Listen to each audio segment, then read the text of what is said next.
This is A's Cast Live, your comprehensive look at the Athletics. Leaping at the ball, it's time. Towering drive into center field by Rooker. And 29 other MLB clubs. A judgy blast. All right.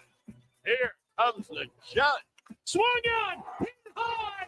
Hit deep to right. Away back into the second deck. Bobby Witt Jr. becomes the first shortstop in Major League history to have two 30-30 seasons. Shohei Ohtani starts the 50-50 club. Join us as we take you inside the baseball universe, from humidors to walk-off dingers to Hall of Fame talk. We have you covered. Spend your afternoon with us, only on A's Cast Live. Here's Chris Townsend. Good afternoon, everybody, and welcome to another edition of A's Cast Live. We are in Surprise, Arizona, where the Athletics are going to be taking on the Kansas City Royals today. And I think everybody is going to enjoy today's broadcast because the Kansas City Royals are one of the interesting teams when you look at the American League Central and how will the Central be won. Of course, our guy Stephen Vogt will always be rooting for the manager of the Guardians. They've been tough.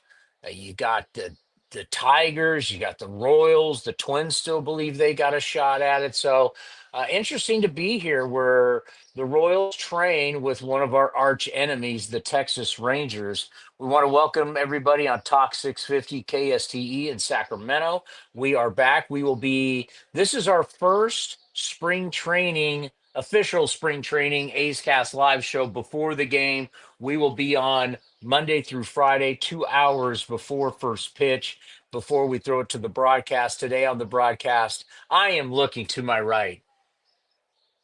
You're talking about someone special. Commander Cody is with us here on A's Cast Live. Commander, I'm sitting here. He's young, he's pretty, he's talented. I'm doing the game today with the great Chris Caray. Chris Caray, who normally does television, said, okay, if you pay me more money, I will fill in for Johnny D, but I'm not going to do it a lot because it'll cost you a lot of money. So he has graciously come all the way to Surprise, Arizona to do a game with me today. I mean, it's not often that you get a television star to come on and do radio with you. We call it streaming. We call it A's Cast. But the great Chris Caray is in the booth as we speak. Well, our fans are in for a treat today with the game coming up at 12:05 Pacific, 1:05 for you guys in Surprise, Arizona. C squared on the broadcast. Chris Caray, Chris Townsend. I don't know the last time I heard a C squared broadcast. C squared. There we go. I stole that from Dallas Braden calling Jim Bowden and Jim Duquette Jim squared. So you guys are C squared. Well, I still haven't unveiled my new nickname yet. Nickname for Chris Caray? CCC, Capital City Chris. Oh, wow. That's a good one. Yeah, we got we're going to have all kinds of new nicknames this year, heading to the great city of Sacramento, the capital of the great state of California, the Golden State. But yeah, so Chris Caray will be in today for Johnny D. This is an like everybody bags on this place because the majority of us here at Spring Training are somewhere in and around Scottsdale, Phoenix, Tempe, obviously our ballpark, and Fitch Park is in Mesa, but it's not too far. But where everybody stays, people are, the Cubs people, A's people, most of us don't stay in Mesa. So right now we're in Tempe, and a lot of people stay somewhere in around Scottsdale or Phoenix. So this is quite a drive out here. So this ballpark gets a lot of people go, oh, you got to go to Surprise. I got to tell you, I've always enjoyed this ballpark. I like it. I think it's a really good facility. It's a quaint little ballpark. The fields around it, the batting cages, the facility's top notch.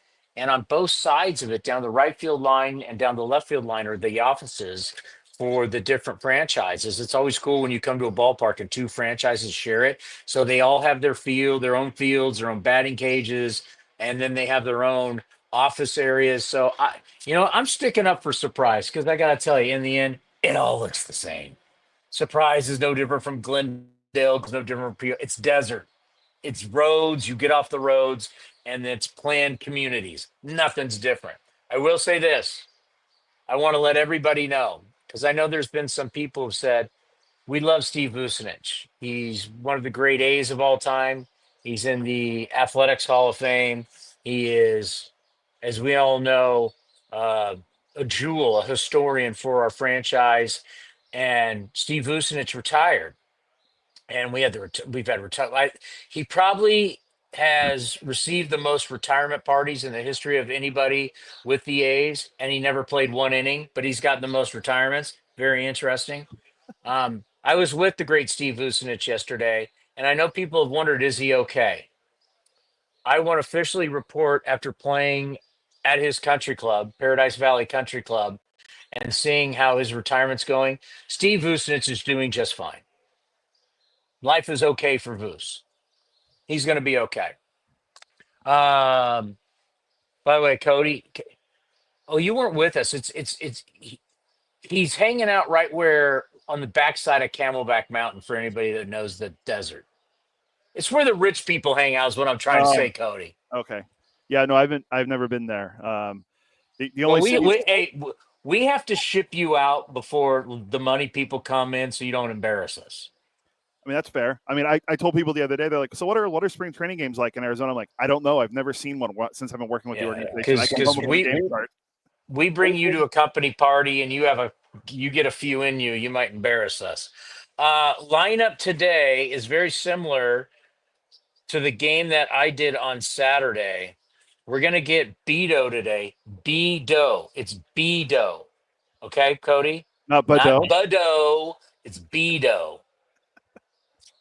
Some of the names have been going around with our people around here. It's Beto. Bee-do. Beto. Colby Thomas is in the lineup today. That's going to be interesting. Can't wait to see that. Our guy, Daryl Hernandez. Talk to Hernandez. It's time to let it go. You just got to just get up there and play. Stop thinking so much because he does have an extreme amount of talent. We'll get to see Lawrence Butler, Jacob Wilson, Soderstrom, Geloff, you name it. They're going to be in the lineup today. So it is going to be a fun day. Beautiful Arizona in the Valley of the Sun. Max Schuemann is going to join us. Max Schuemann is a story. I don't know if I've covered too many stories like Max Schuemann before. So for our new listeners, Max Schuemann he's from Kalamazoo, Michigan. And so there's officially, I don't know if we can say there's only really been 2 shortstops from Kalamazoo unless we really did the research. Don't steal that. It's Johnny's thing. Don't steal it. Well, I don't know if I know for a fact Johnny didn't do the research because he doesn't do research. So was there ever a shortstop from Kalamazoo in the 40s, 50s, or 60s? I don't know. But the whole thing is the 2 guys is the great Derek Jeter, the Hall of Famer, and Max Schuemann.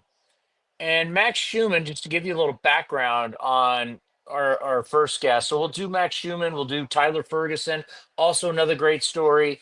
And then Grant Holman, who flew through the ranks. A lot of our Bay Area listeners remember him from Cal. And then we'll have, we're using 4 interviews today? I mean, we don't have to. I just had it planned like that. Figure we do one every quarter hour. We'll keep Dallas Braden in the can because we can go to Dallas Braden at any time. But for sure, we're going to play Max Schuemann, Tyler Ferguson, and Grant Holman. But I want to explain to you, because we have people who are coming to us for the first time, especially being on Toxic 650 KSTE. This is a story that's really unbelievable. So Max Schuemann goes to Eastern Michigan. Eastern Michigan, for people who don't understand college baseball, Eastern Michigan is not a powerhouse place. It's not a place where top guys getting recruited at a high school go to. It's a place that you go to play. It's a good school. They got a good football program. But they're not a top university, and they're in the cold. So you don't really think that there's going to be a lot of good players coming out of a place where when it's time to play college baseball, it's freezing cold. That's why the big programs with money, they come to like here. They come to Arizona and they come out west. So you'll see the Big Ten schools who will come out and they'll play Stanford, San Jose State, Cal, Santa Clara, St. Mary's. Then they'll head down south. It's USC, UCLA, Pepperdine, Long Beach, Cal State Fullerton, Loyola Marymount. You know, and they'll play all the schools in Southern California. They'll go down and play San Diego State. They'll play UCSD. They'll come here from Arizona because they got to get games in, right? So the snowbirds, as we like to call them, they're either going to come out west or they're going to head to Florida or the southeast. And that's how they get the number of games in, because you have to, if you want to qualify for the regionals and you want to try and get to the College World Series, you got to play X amount of games, right? You got to compete. So Max Schuemann plays at Eastern Michigan, gets drafted in the 20th round. Now, if you're drafted in the 20th round, you're not really looked as a guy that probably is going to make it to the big leagues. So Max Schuemann goes through the A's minor leagues, showing everybody that he's very versatile. He's very athletic. He can hit. He can play a lot of different positions. And the kid is just a gamer, right? He's this kid who's just a gamer. He's not a kid anymore. But when he shows up, he's a kid who's just a gamer, willing to do with everything. And every single person loves him. Every manager, every coach, they're like salt of the earth type kid. I say it all the time on the show. As my father used to say, you can tell he was raised right, right? He's got manners. He's nice to everybody. Everybody loves him. It's a good story. Well, he gets called up last year, which was a dream for him because he really never thought he was ever going to get called up. So he gets called up. And I remember Mark Kotze, we got done doing a Mark Kotze show in his office, and Mark Kotze didn't have any plans to play him. He was basically an emergency player. Max Schuemann was only going to see the field if it was playing a position. It was an emergency. Now, obviously, he could pinch run. Like, that was something that, they were going to get him in the game just so he could say he played in the big leagues. But if Max Schuemann got in, pinch ran, and then they sent him out, and that's the only time he ever got, that really could have been his life. That really could have been it. No official plate appearance, no time in the field. And then all of a sudden, things started to change. You had a shortstop who was a third-round pick, who was given the opportunity to win the job, didn't win the job. You had injuries. And all of a sudden, this guy, who was just an emergency player, now became your everyday shortstop. And when I mean he's your everyday shortstop, he's your everyday short. He's the only guy on the roster who can play short. So you went from saying emergency policy, not going to play, he's going to be out of here real quick, to, oh my God, we need him to stay healthy and play every day because we got nobody else. And the team started to play well, right? So team started to play well. He's the only guy who can go. You ran him out there for more than a month, and it was every day, every inning. You couldn't be like, hey, listen, let's spell him. We got a nice lead. Let's spell him in the 8th and 9th. Get him off his feet. You had no one to put there. There was nobody on the roster who had played short. Now, could you put somebody? You'll find somebody, but nobody who you would say is a professional shortstop. So, and he hit pretty good until you basically ran him into the ground and they started to slump a little bit. But what Max Schuemann showed is that everybody needs a chance. Max Schuemann showed there are so many guys going through all these years, thousands and thousands and thousands of players who could they have played at the highest level? Maybe. They just needed a shot and they never got a shot because they weren't drafted at the right spot. They weren't given the right signing bonus. Sometimes you just need an opportunity. And will you seize that opportunity? This is what makes Max Schuemann such a great story. He seized the opportunity. He's exactly what you want your children to be, to always believe in themselves, to never give up. If you don't believe in yourself, who's going to believe in you? Max Schuemann believed, and the dream came true, but he seized the moment. as I took Chris Carey's book and I said, looking at the lineup today, Darryl Hernandez. Everybody knows Darryl Hernandez has the talent. He knows he has the talent. It's time to seize the moment. Max Schuemann did that, and he's earned a place on this team because he is going to play. He's going to play short. He's going to play second. He's going to play third. He's going to be in the outfield. He's the type of guy that every team needs. And do you know the number one reason he could play first base? Do you know the number one reason why, Cody, every team needs a guy like Max Schuemann? Versatility. But why? Why? Because you're going to use so many players in different positions all year long that he's a guy that can play everywhere. That's kinda, but that's not it's because in our game, we have so many pitchers and we rely on so many pitchers. We don't have depth anymore. Half of our roster, back in the day when we talked to the great Ray Fosse, they'd have 5 guys in the bullpen. You had a whole bench of players that you could use in a game. Now, we've got to have endless amounts of pitchers. We got our starting pitchers. We got our bullpen pitchers. We got 13 guys. We have 13. We have 13 guys. It's 27 outs, 9 innings every day. And we have all these pitchers because we just want to throw all these different looks at the hitters. Has nothing to do with pitch counts. Has nothing to do with what we're trying to keep guys healthy. The bottom line is front offices believe, and when you talk to hitters, they agree with this. As long as you're throwing somebody different at me, it's harder to hit. The more I see a guy, the easier he is to hit. So if I see you 1 time, 2 times, 3 times, 4 times, but if I'm constantly seeing somebody different, it's harder because it's just it's different. Everybody's a different height. It's righty, it's lefty, it's different release points, it's different. The ball moves differently. The horizontal and vertical, right? Everything's different with a different guy. So it makes it harder to hit. So, okay, if we're not going to have anybody on our bench, we got to have players that can play a lot of different positions and be able to actually do it. Because the minute you sacrifice your defense, you're losing games. Because fundamentals never change, right? The fundamentals of this game never change. If you can't catch the ball and you can't throw the ball, you're done. You will never you can't out-hit your mistakes. A lot of teams have tried to out-hit deficiencies, and that's one of the cool things about our sport being 162. There's a lot of bad about our game being 162 games, and it is too long. But one of the cool things is that everybody's weaknesses get exposed.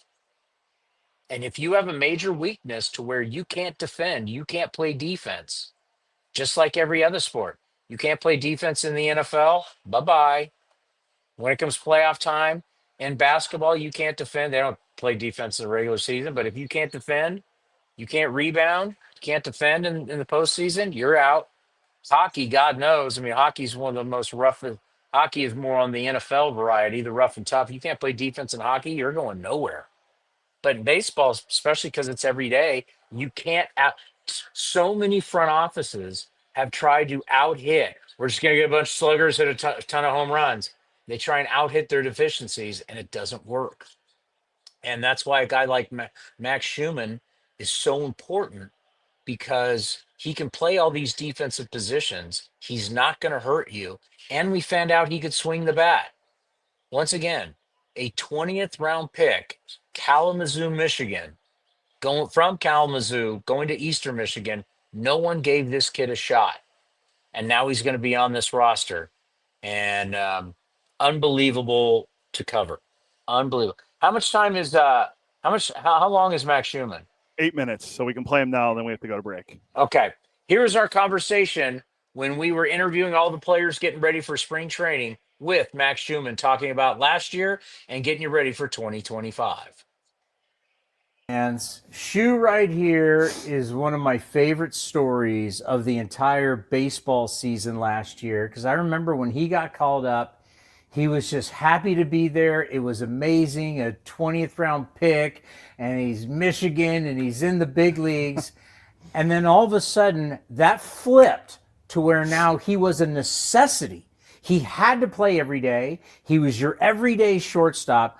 Your story, not only are you a great guy, but your story and what you proved to yourself, what you proved to baseball, what you proved to everybody, it just the whole thing. It's almost like we could make a movie off of your year last year. That's how good it was. Yeah, maybe. Who knows? Maybe I'll be a starring in something sometime soon. I mean, if you remember the expectations of what, like you were just happy to be here, and little did you know, in such a short time, you were going to play every inning of every single game. Yeah, it was crazy. It happened really fast, I feel like. Obviously, first full year in the big leagues, it goes by pretty quick, especially for a rookie. So, yeah, to go through that, I was definitely enjoying my off season for the first month or so, just kind of relaxing, kind of processing the whole year as a whole.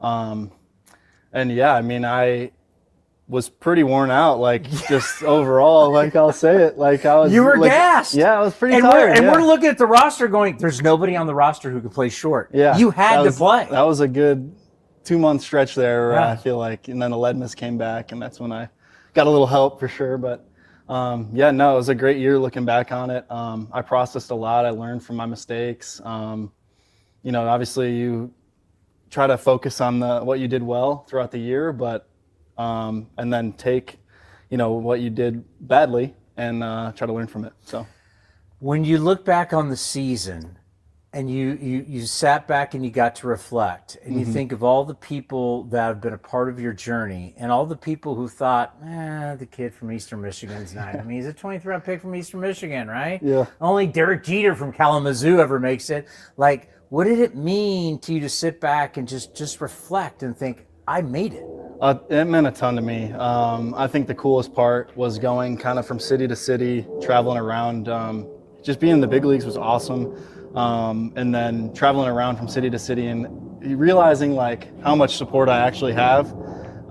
People that I haven't talked to in a long time reached out to me and came to games, didn't request tickets or anything specifically, but just came and supported.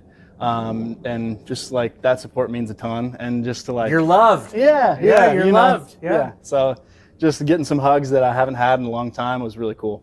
Now the key is staying in the big leagues for a long time, right? That's this the is the plan. gig. Yeah, that's how the do I plan. keep getting the paycheck? So Right.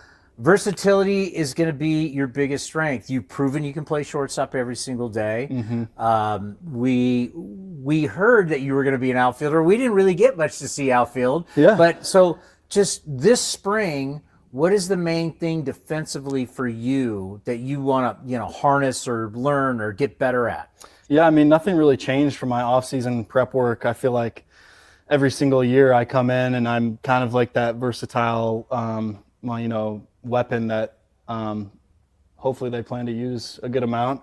But whenever Kotz calls my name, whatever position I'm playing that day, I'll go out there and give it my all. But yeah, I mean, nothing really changes from the prep work side of it. It was a little like, hey, you're our everyday shortstop now, like run with it. I'm gonna do it, you know, so I'm gonna go out there and play to the best of my ability. So yeah, nothing as far as like off-season work. It's just the same mental grind coming into this year. So nothing changes there. If anything from last year taught you, me, or anybody else, it shows you that you do need to be ready, because that time could come to where, if I'm not ready, I'm going to get exposed, because you're now playing every single day. Yeah, I think that was part of the off-season prep too. Just like, hey, you could be playing every single day at X position. It doesn't matter, So like being ready for that, I think getting that first full year under my belt in the big leagues, playing, shortstop. Obviously that's a pretty demanding position, so it makes me feel a lot better about the other positions for sure. The way I kind of see it, and we'll see how you feel about it, I could see you getting into almost every single game, whether it's going to be as a defensive replacement, pinch hit, pinch run, playing, whether you're starting that night, because there's going to be a lot of that, because you're going to play short, you're going to play second, you're going to play third, you're going to play outfield. I have a vision of you always being in the game somehow. Yeah. Like, is that how the role has been presented to you? Yeah, he hasn't said it, but I think that's kind of what I intend to do, throughout my career, is just kind of be that safety net in a sense to, for Kotz, for example, just like, hey, a guy needs a day here, like give him it. And then if yeah, for whatever reason, I find myself in the game, like I can play, like I said, X position. So I think that just kind of helps his decision making a little bit. And then that's obviously nice for the team. So What was not fair about you playing every single day out of nowhere and just like running you into the ground was it affected your offense. But when the one thing that I kept saying on all the different shows, there was a point where you were hitting every game. Right. You proved you could hit at this level.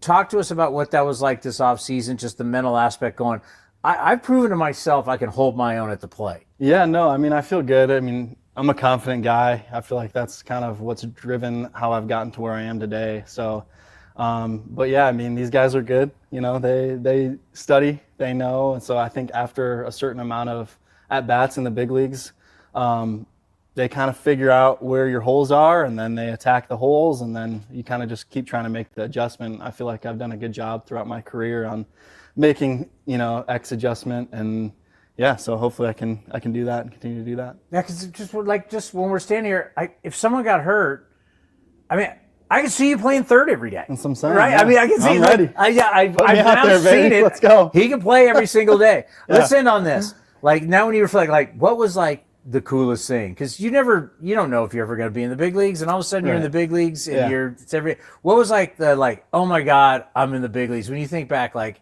because now it's going to be a little old hat, but what was I'm in the big leagues. This is incredible. Could be on the field, off the field. Like what was the?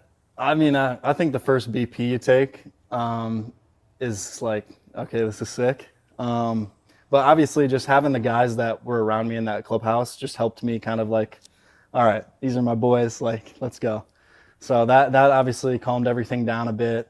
I don't remember how many like at-bats I had before my first hit, but hitting that first home run and hit was pretty special with like my family and stuff in the stands. So that was a pretty cool moment. The plane, the hotel. That's obviously Well, that's people don't realize minor league travel's hard. Yeah, it's first class it's for hard. sure. But, it makes you realize how special this is, and you never want to leave it. Right. No doubt. That makes you work harder. Well, A's Cast, we're big fans, and following your journey, it was a lot of fun, and you gave us a lot of access to how you were very open about how things were going last year, and I really appreciate it. We're big fans, and look forward for journey's not over yet. We want you to be around for a long, long time. Let's go. Yeah. Have a good year. Yeah, appreciate it.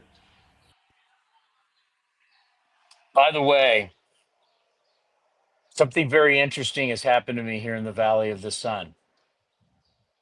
You're not going to believe it. I just got a call from our hotel that you left, Cody. This has never happened to me before.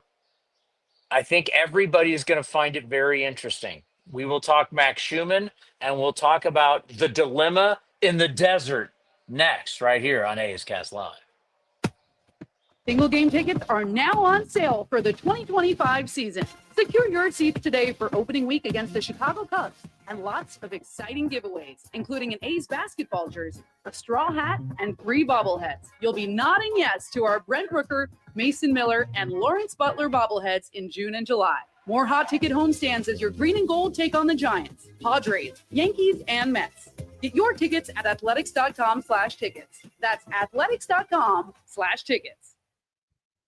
Looking to stay up to date on all things A's? Head over to athletics.com/A'scast. That's athletics.com/A'scast to listen to A's baseball in full 24/7 coverage of the A's, only on A's Cast.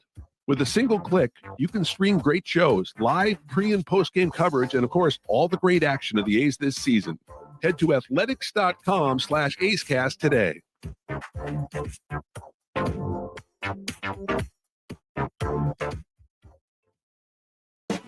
The time is now. Pitchers and catchers have officially reported to Arizona. Grab your sunglasses, A's gear, and get ready for some fun in the sun as the Athletics get ready for the 2025 season. Now's the time to make plans to catch us in Mesa, Arizona, starting on February 23rd, and enjoy the sunshine of your family and friends. Grab your tickets early for the best seats at the lowest prices as your green and gold take on the Giants, Padres, Dodgers, Angels, and more at Ho-Ho-Cam Stadium. Don't wait. Get your tickets at athletics.com/spring. That's athletics.com/spring.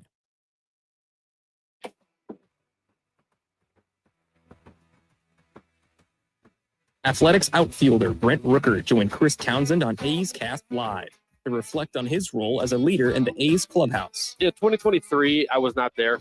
We still had some older veteran guys who kind of filled that role.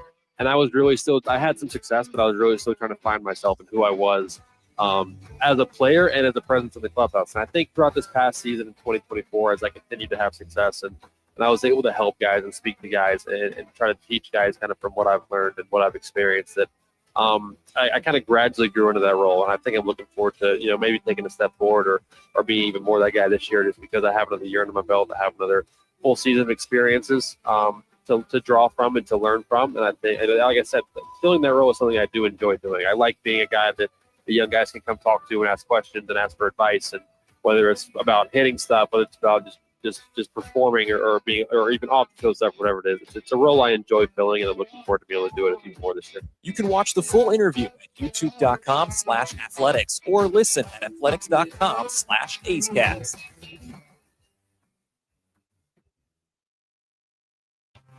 The A's YouTube page is your go-to destination for A's video content. Get access to great highlights, exclusive behind-the-scenes content, classic games, A's Cast Live, and more. Visit youtube.com/athletics.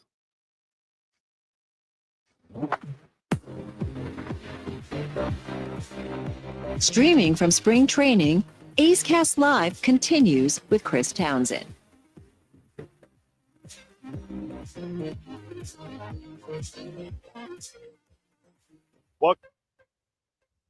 Welcome back to A's Cast Live. You just heard earlier from Max Schuemann, A's infielder, outfielder extraordinaire. A very good interview that Chris did with Max Schuemann last week in spring training. You'll hear from Tyler Ferguson in about 15 minutes, A's reliever, as we're getting ready for A's Royals today on A's Cast and Talk 650 KSTE. Towny, what's this hotel dilemma that you tease going into break? I've been waiting here for 3 minutes to hear what this is. Can you hear me? Yeah, I got you. All right, so I think when people call me and my phone somehow is connected to my technology that we're coming through, it like turns my camera off. So, by the way, first off, Max Schuemann, don't be shocked. Do not be shocked if he ends up playing a lot of games this year. Like right now in spring training, I had this conversation last night. By the way, found a new restaurant, been around for a while. Uncle Sal's Italian restaurant we were at last night. Good buddy Bob Abbott, longtime friend, and the great Road Trip Mike was with us. Phenomenal. We got Road Trip Mike to have escargot for the first time. No, I'm not a big food guy. So what is that? You don't know what escargot is? No. Sea snails. Okay, I figured just by the sound of it, it was something I probably wouldn't like. But wait a minute. But for you don't like fish. This isn't a fish. It's a ocean dweller though, still, right? So you literally just can't have stuff because it lives in water. No, that's not true. I'll eat a couple different things, but I don't like fish. Yes, that's correct. It's not a fish. Well, then maybe I'd have to try it. What did he think? It's a snail. He loved it. It's a snail. I mean, how can he? It's not you. I mean, like lobster. How can you not like lobster? Lobster's not a fish. Crab's not a fish. Shellfish. I've never actually tried lobster. No one. My parents. You've never had lobster? The only person who ever eats it in my life is my wife, but she never eats it around me. Okay, when she eats it, why don't you have a bite of it? She doesn't do it with me. She goes to those things with her bougie friends because she knows that she can spend the money with them. And you have the palate of like a 12-year-old. Because you haven't tried it. You may love it, but you may love it. Why would you? You may love it. You might go, this is the best thing I've ever had. That's true. I mean, I guess I'd have to keep an open mind about it. Have you had crab? Actually, I have tried crab. It was okay. Okay, so you didn't hate it. No, I didn't like it, but I didn't hate it. I was indifferent on it. I mean, I know it's not chicken tenders, but I mean, how do you know you don't like lobster? It's I don't. That's the thing. I guess I'd have to try it. I think more. I don't want to spend. I don't want to spend money on it. Enough of you. I want to hear about this dilemma. Don't be shocked. Max Schuemann, good kid, plays a lot of games this year. All right. During that interview, We are really enjoying our time, by the way, at the Omni in Tempe. It's the Omni ASU next to Tempe. You're right next to the campus of Arizona State, which, oh, by the way, 2 of the nights I've been here, lit up the old cigar and I walked around Arizona State. Campus is beautiful because I hadn't been on campus since I played against Arizona State. And God, I want to say it was like 91, 92, something like that. Campus has expanded a lot. ASU is a happening school as a university. So if anybody's got kids or if you're a kid out there and you're wondering, ASU would be a great place to go. But the campus is absolutely beautiful. Absolutely beautiful campus. So I get a call from Omni going, and I'm thinking, when I see Omni, I'm thinking, uh-oh, what did I leave at the hotel? What did I do? It's my fault, right? They called to tell me they gave me the wrong car. I have someone else's rental car, and someone has my rental car. And luckily, it's a fellow A's employee, Melissa Guzman, who does a great job handling so many affairs for the Athletics, including players' wives, players' kids. She's on her way in an Uber to the ballpark today. Omni has this, like, they were freaking out, I think. They had a dilemma, like, this isn't the right car. We both have the same type of car, rental car. They gave me her. And I knew something was odd when I got in because the seat was so close. And I was like, yeah, but I just, changed the seat and moved on. And it was a lot cleaner than what you left me with, Cody. So I knew something felt different. But, yeah, I have the wrong rent-a-car here in Surprise, Arizona. Well, I'm glad you mentioned that it was Melissa that has it. So I just texted her and said, well, you have my rental car. Make sure you give it back to Chris because, because we're returning the car tonight. But that's actually really funny. Good thing it's Melissa, not just some random person that has it. Well, she texted me and say she's now claiming I stole her vehicle. I'm not sure if she's called the authorities yet, but I have stolen a car. And hey, why not? Spring training, anything can go, right? Yeah, so she has a white Chevy Trailblazer rental car as well. That's interesting. Guess must be a common car in Phoenix at Phoenix Airport. So when we're done today, I got to drive back to the hotel, get the right rental car, and then what if I would have returned it already? I mean, the license plate would be different, so they'd be like, wait a minute, this is not your car. Yeah, and who knows if she's going through the same company? Like, if she's not going through National, it'd be very interesting because we went through National for our rental car. I tell you what, she has no idea what I'm going to do to that car before I return it to the hotel. She has no idea, and I'm gonna return it on empty. I'm going to have it. That gas is going to be gone, and she has no idea what I'm going to do to that car because she's got to keep that car for a while.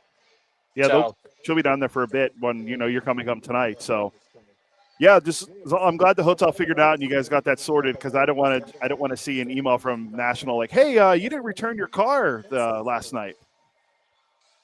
Well, she the lady that called me from the Omni was in a little bit of a panic. She was a little worried. I'm like, don't worry, we'll be fine. We're the A's. We're used to having stuff happen to us. We adapt. We're like Navy SEALs. Whatever you throw at us, it doesn't matter what you throw at us. You throw relocation at us, not a problem, right? Whatever dysfunction you throw at the Athletics and our broadcasting team, we'll get over it. We'll conquer it. We'll be fine. You think a rent-a-car mix-up has been our biggest problem? Come on.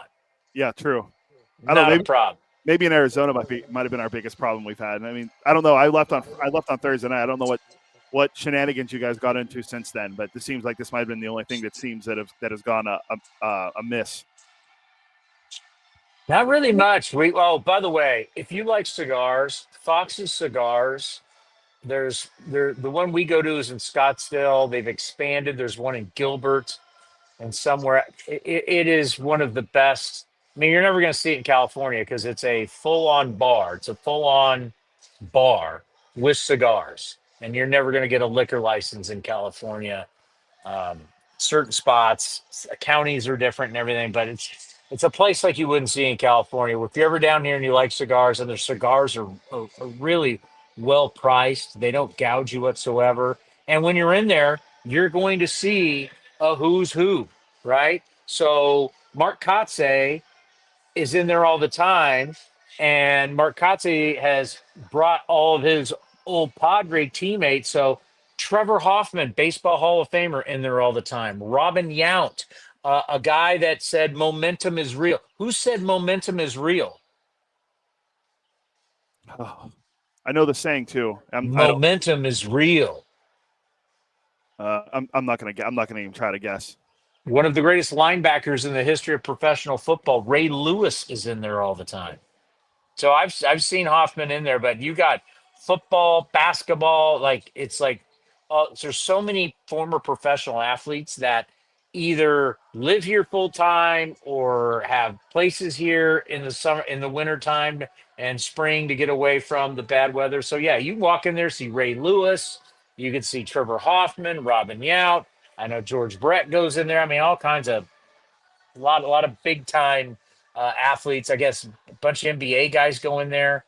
Do the Suns still play in Phoenix? Yes. I forget the name of their arena though. The Phahonix. What happened to the Suns? They're spending a boatload of money. They're not very good, are they? No, it's the Footprint Center. They play in Phoenix. Yeah, they're not very good. I think when I last looked, they were like 2 games under 500. Yeah. They're not in the postseason when you're paying Durant and Bradley Beal and Devin Booker. So yeah, they're spending a lot of money, not winning. You remember I said this when Durant was coming out of the University of Texas. Someday I can't wait till he's a Phoenix Sun. I mean, I remember hearing you say that, and then I mean, you always told me Jimmy Butler was going to be a Golden State Warrior, and that came true. I said it for years. But all I care about now is the light and the beam. That's all I care about now. Yeah, I'm a light the beam kind of guy. You told me Zach LaVine, before he ends his contract, will be a Sacramento King, and it came true. I mean, now. Okay, educate me on the light the beam. Is it only players like the beam? I only ever seen videos when players do it, like when Sabonis would do it and when De'Aaron Fox would do it. But I don't know the exact answer to that because we can't watch Kings games. They're always blacked out in San Jose, so I can never actually watch the games.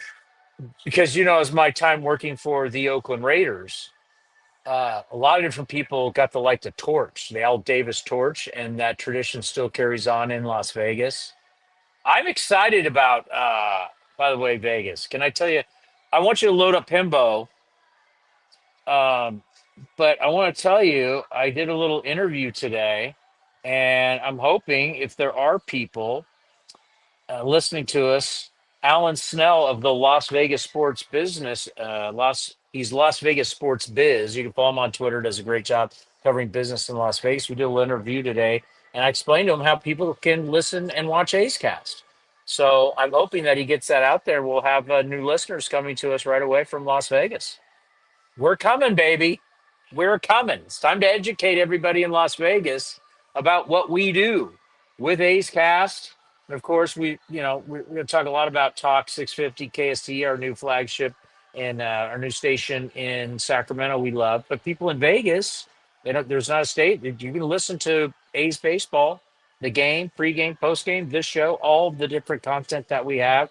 We're a 365, 24/7 streaming station, and I know that's been put out on Facebook, and I believe it's going to be put out on Twitter. So a lot of people in Vegas, I think, are going to be joining us today for the first time.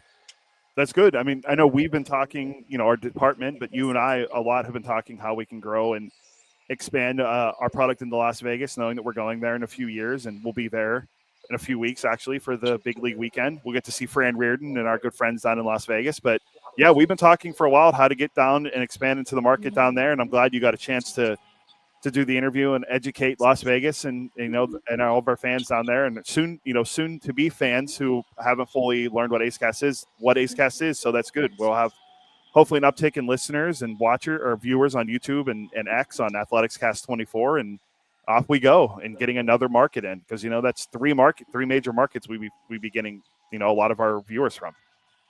All right, Paul Hembekides. If you're new to this show, Paul Hembekides is a on-air personality / researcher for ESPN.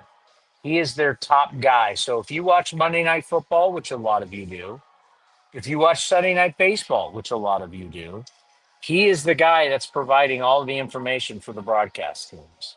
If you get up super early, he is one of the personalities. You see him on television on the morning show, Get Up, very early. They're super early. Like, when do they start? I mean, for us, West Coast time. I want to say I think they're on at either 4 our time or 6. It's one of the two. It's super early. It's early. Mike Greenberg is the host. They got a great set that overlooks the Hudson and everything. And our man Paul Hembekides, better known as Himbo, is also a star on Buster Olney's podcast, which is one of the top podcasts in all of baseball. I just like to explain who Himbo is. He's a big deal. And we're very lucky to have him because ESPN really restricts what he can do, because basically, ESPN is smart, right? ESPN says we only want you going on ESPN stations. And luckily, we built this relationship with him where we're able to get him, and hopefully we'll someday expand his role even bigger here on A's Cast, because he's super bright. I mean, when you're the top data guy for ESPN and they put you on television as a television personality, it's a pretty damn good start for a young career. So we love having Himbo on. We wanted to play this for you. Paul Hembekides has been loving him some A's baseball, as a lot of the talk around A's baseball this offseason obviously is about the team playing in Sacramento and then moving on to Vegas. People have a hard time, and it's human nature.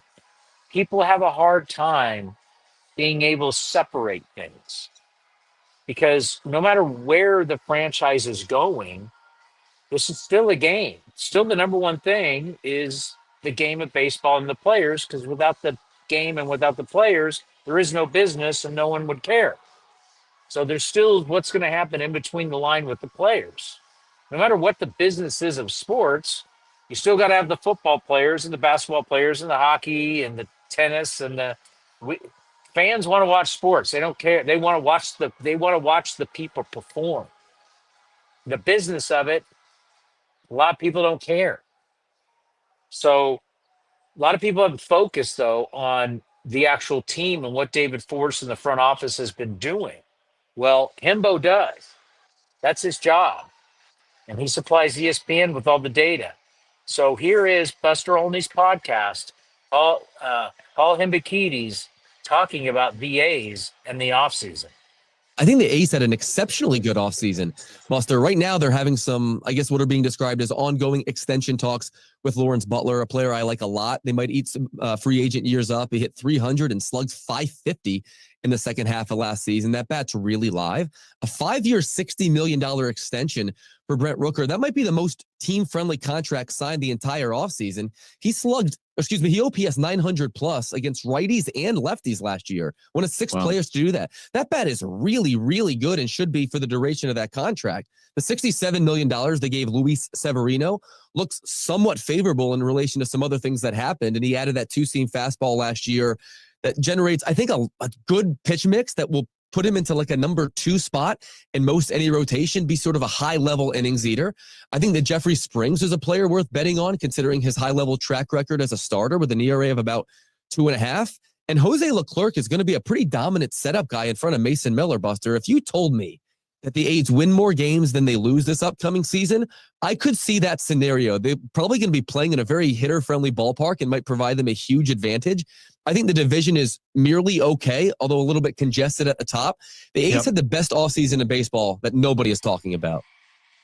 The best offseason in baseball nobody is talking about. And that makes me go, wow.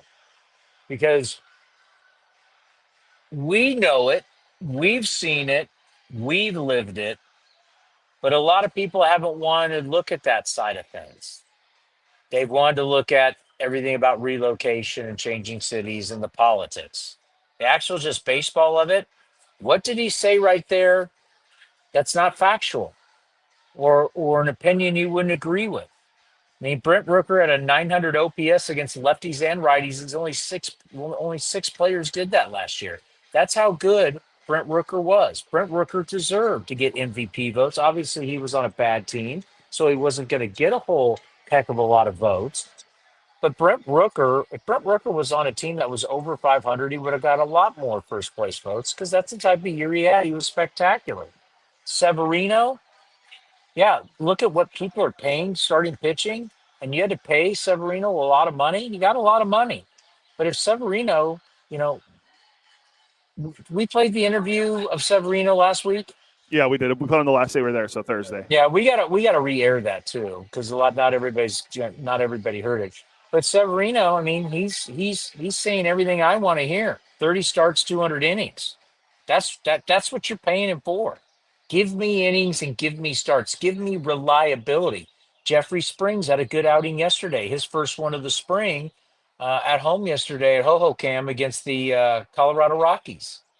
Jeffrey Springs is a dynamic arm. What can you get out of him? I don't know. It's a risk.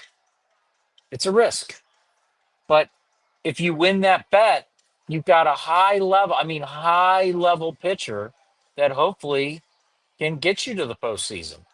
Because that's really what he was talking about. Like nobody in this division has done anything that makes you go, oh, these guys are winning it and everybody's playing for second place. Nobody has done that. And you start thinking about the year that J.J. Bleday had. You think about Lawrence Butler. You just start looking around, and now you're going to hopefully have a full year of Jacob Wilson. Geloff turns it around. Langoliers hits 30 bombs and drives and runs. Soderstrom kind of figures it out. Andujar stays healthy. Really, with him, it's just can he stay healthy, right? And you're going to have an interesting mix at DH because Brent Rooker is going to go out into the outfield. And so you're going to have a mixture. Hopefully Shea can get a lot more time at DH to get him off his feet. So, and you look at the starting staff with Sears, who you're hoping will give you 30 starts. You got a bunch of reliable arms. We're seeing them, whether it's going to be a mixture of Basso and Spence and, these guys, JT Gann, who we saw lead off in the rotation. Joey Estes has the making of an ace. He's nowhere near it. And not every team has an ace. Stop that. It drives me nuts. But he has the makings of a guy that could be, right? Beto is kind of resurrecting the old career and pitched well last year. So it's like you got starting pitching. You got depth in the starting pitching. As he mentioned, Leclerc kind of try to revive because, you always wonder. And you see it, especially with right-handed guys. Like lefties some lefties got rubber arms and they can go forever. Like a TJ McFarland, not worried that he threw 79 times last year. But Leclerc threw a lot for the Rangers all the way through that World Series run, right? He threw a tremendous amount. And Bruce Bochy rode the horse to the finish line. And Leclerc was that guy. So it shouldn't be surprising that the next year he comes out and he's not the same guy. They burned him. Yeah, absolutely. And we know how fickle relievers are year to year anymore. Like, especially guys, he was a good example. There, there's a lot of Dodger guys that were good one year and bad the next year. I'll give you one of the great examples. Bob Melvin rode Blake Trinan. I was going to say Blake Trinan had one of the best years that a reliever's ever had in the history of baseball. Look at the numbers. The numbers don't lie. It's truly one of the best years in the history of baseball. It wasn't the same the next year. I mean, you got a hot hand, you got to ride it, and you just don't know. You can't say, well, if I don't pitch him this many outings or this many innings, when you've got a hot reliever and you're trying to win, you got to ride that guy. And if the next year he comes back and he's not the same, but we'll see if Leclerc bounces back. And Leclerc, Otanez became a fireballer that the A's really found. Of course, Tyler Ferguson. And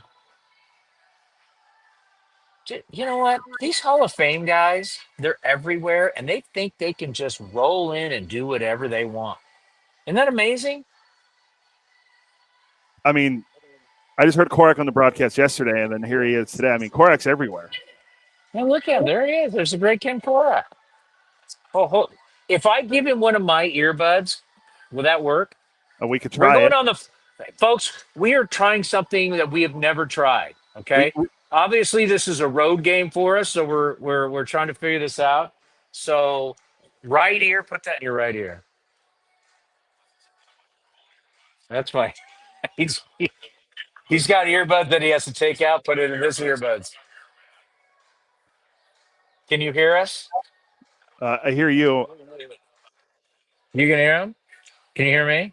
Well, I'm next to you. I don't hear Korach. You don't hear Korach? No, I do not. You hear me? I hear you. Yes. I can't hear you.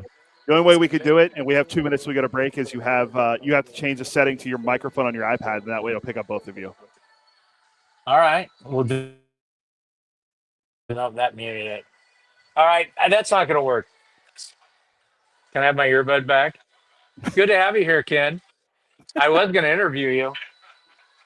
You can see, if you're listening, you can't see this, but if you were watching us on Twitter or you're watching us on YouTube, that is the great Hall of Fame broadcaster, Ken Korach.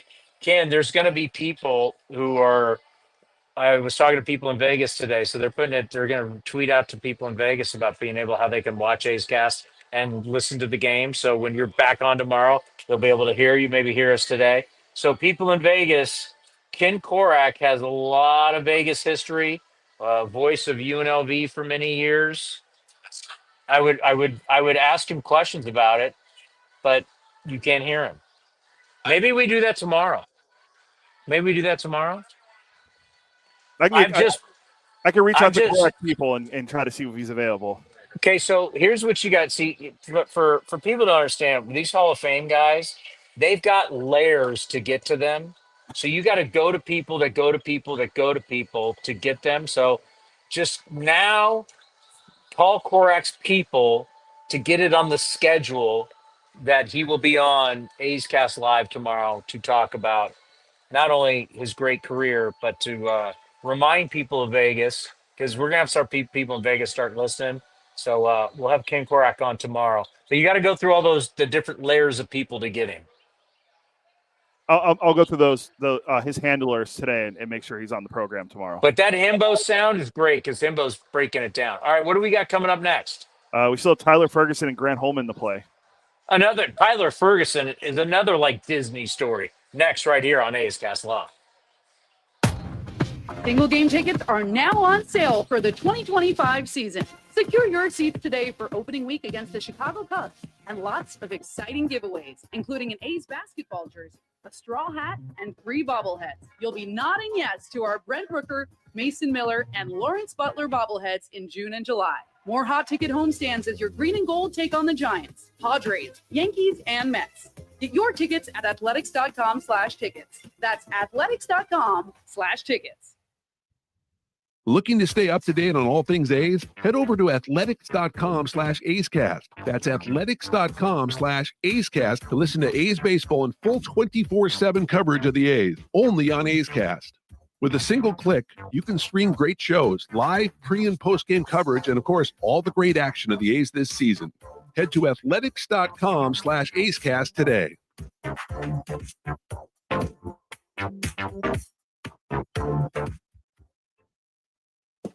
The time is now. Pitchers and catchers have officially reported to Arizona. Grab your sunglasses, A's gear, and get ready for some fun in the sun as the Athletics get ready for the 2025 season. Now's the time to make plans to catch us in Mesa, Arizona, starting on February 23rd, and enjoy the sunshine of your family and friends. Grab your tickets early for the best seats at the lowest prices as your green and gold take on the Giants, Padres, Dodgers, Angels, and more at Ho-Ho-Cam Stadium. Don't wait. Get your tickets at athletics.com/spring. That's athletics.com/spring.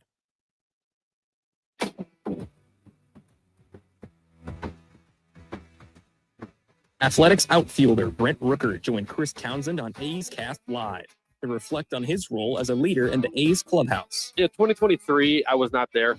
We still had some older veteran guys who kind of filled that role. And I was really I had some success, but I was really still trying to find myself and who I was as a player and as a presence in the clubhouse. And I think throughout this past season in 2024, as I continued to have success and I was able to help guys and speak to guys and try to teach guys kind of from what I've learned and what I've experienced, that I kind of gradually grew into that role, and I think I'm looking forward to maybe taking a step forward or being even more that guy this year, just because I have another year under my belt, I have another full season of experiences to draw from and to learn from. And I think, like I said, filling that role is something I do enjoy doing. I like being a guy that the young guys can come talk to and ask questions and ask for advice, and whether it's about hitting stuff, whether it's about just performing or being or even off the field stuff, whatever it is. It's a role I enjoy filling, and I'm looking forward to being able to do it a few more this year. You can watch the full interview at youtube.com/athletics or listen at athletics.com/acecast.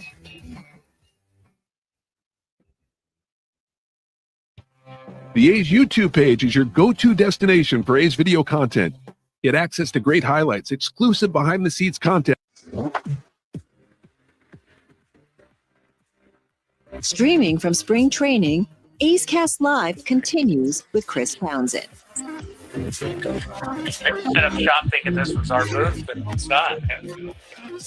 Why? We're back in the Valley of the Sun. Well, I'm not in the Valley of the Sun, but Chris is in the Valley of the Sun getting ready for A's and Royals today at 12:05 Pacific on A's Cast and Talk 650 KSTE as the A's look to build off their big win yesterday as Seth Brown drove in 3 runs in their win yesterday.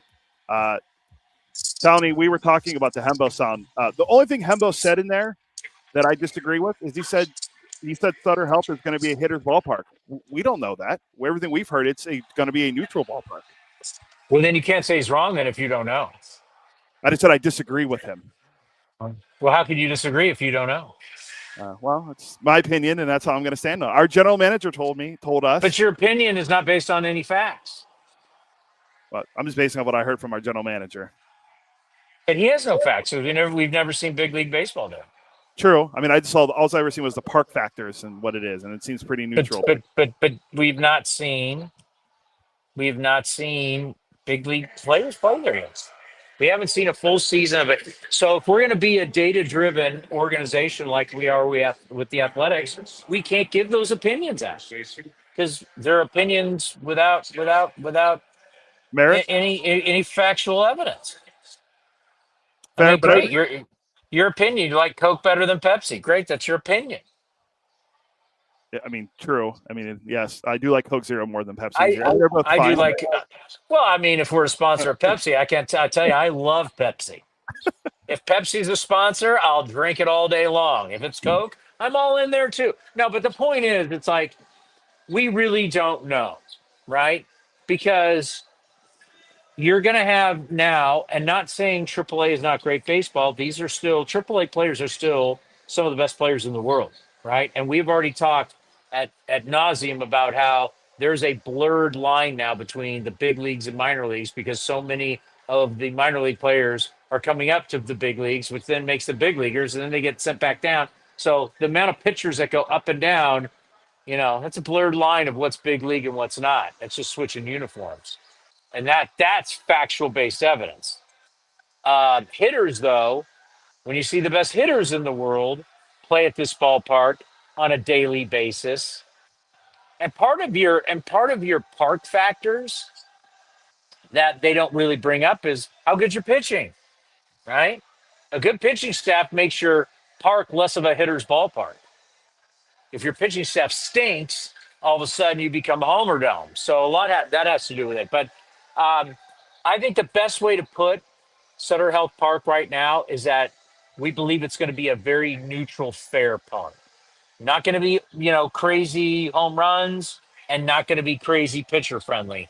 It's going to be somewhere in the middle until we know otherwise. And a lot of that will depend on pitching dictates so much about, there's other factors too, like elevation, we know dictates whether you're talking about playing in Colorado or you're playing in Reno or anywhere in the Pacific Coast League that has elevation, Colorado Springs, right? That definitely changes things. But pitching really is a huge factor on how your ballpark plays. But as of right now, I think it's safe to say that Sacramento is going to play neutral, not too crazy. We don't want to, you don't want that because there's sometimes where, the Coliseum was freezing at night and the wind is swirling and it's like, guys would hit balls on the screws and it would go to the warning track for an out. right? That's probably not going to happen. Now, we do know at the very beginning of the year that Sacramento is not going to, it's going to be 100. No, it's going to be some chilly nights at the very beginning. Let's not forget that. Yeah, no, totally. And let's pause 10 seconds for station ID on A's Cast.